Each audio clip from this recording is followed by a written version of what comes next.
اعوذ باللہ من الشیطان الرجیم، بسم اللہ الرحمن الرحیم۔ ناظرین کرام، السلام علیکم ورحمۃ اللہ وبرکاتہ۔ انشاءاللہ تبارک و تعالی آج ہم لوگ پڑھیں گے الترکیب کا سبق نمبر 10، اور اب تک جو ہے وہ اس سلسلے میں ہم لوگ تقریباً 21 ویڈیوز بنا چکے ہیں۔ انشاءاللہ تبارک و تعالی یہ ہوگا ہمارا پارٹ نمبر 22، اور اب تک جو ہے ہم لوگ پہلے چار قواعد کے تحت مشق نمبر 1، اور پھر اس کے بعد جو ہے وہ قاعدہ نمبر 5، پھر 6، پھر 7 ہم نے پڑھا۔ پھر قاعدہ نمبر 5 اور 6 اور 7 کے تحت جو مثالوں میں جو تراکیب تھیں وہ ہم نے حل کر لی ہیں، اور اب انشاءاللہ تعالی ہم لوگ جو ہے وہ باقاعدہ طور پر آغاز کرنے لگے ہیں۔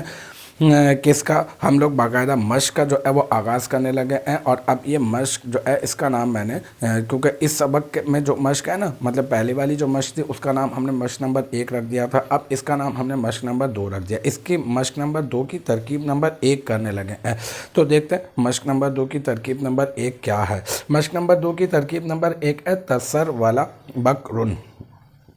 اس کو پہچاننا جو ہے وہ تھوڑا سا مشکل ہو جاتا ہے، کیونکہ یہ جو تسر والا ہے تو فعل ماضی، لیکن یہ ثلاثی مزید فی ہے، اور ثلاثی مزید فی کا ایک ایسا باب ہے جو بہت کم استعمال ہوتا ہے۔ ویسے باب تفعیل، باب افعال اور باب تفاعل ہے نا، یہ تو بہت زیادہ استعمال ہوتے ہیں۔ باب افتعال بھی ہو جاتا ہے، استفعال بھی استعمال ہوتا ہے، یہ جو ہے وہ ذرا تھوڑا سا کم استعمال ہوتا ہے۔ میں آپ کو بتا دیتا ہوں، یہ تسرولن ہے، اس کا جو باب ہے نا یہ بروزن تفاولن ہے، یہ ملحق با ربائی والا ہے۔ اس کا معنی ہوتا ہے پاجامہ پہننا، اور اس کا جو ماضی ہے وہ ہے تسر والا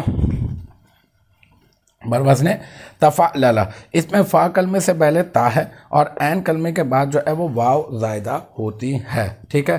تو اب ہم لوگ کیا کریں گے؟ اب ہم لوگ کہیں گے یہ تسر والا بکرون جو ہے نا، یہ اس کی ترکیب کر دیتے ہیں ہم لوگ فعل صیغہ۔ پہلے میں لکھ دیتا ہوں آپ کو حسب عادت، صیغہ واحد مذکر غائب فعل ماضی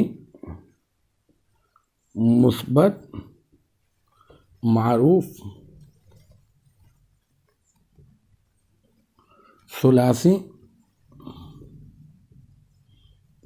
مزید فی،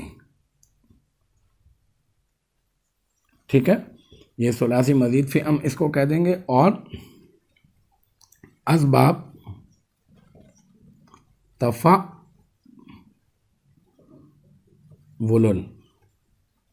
اور بکرن اس کا فاعل، پھر فعل اپنے فاعل سے مل کر جملہ فعلیہ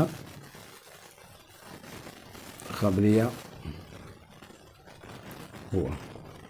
تو الحمدللہ یہ ہماری جو ترکیب ہے، ترکیب نمبر 1، ٹھیک ہے، مشق نمبر 2 کی، اور یہ پارٹ نمبر ہمارا 22 ہے، یہ بھی اپنے اختتام کو پہنچا، اور مجھے امید ہے کہ یہاں تک کی جو بات ہے وہ آپ کی سمجھ میں آ گئی ہوگی۔ انشاءاللہ تبارک و تعالی نیکسٹ ٹائم اگلی ویڈیو اگلی کلاس کے ساتھ ملاقات ہوگی۔ جب تک آپ اپنا بہت خیال رکھیے گا، وآخر دعوانا ان الحمدللہ رب العالمین۔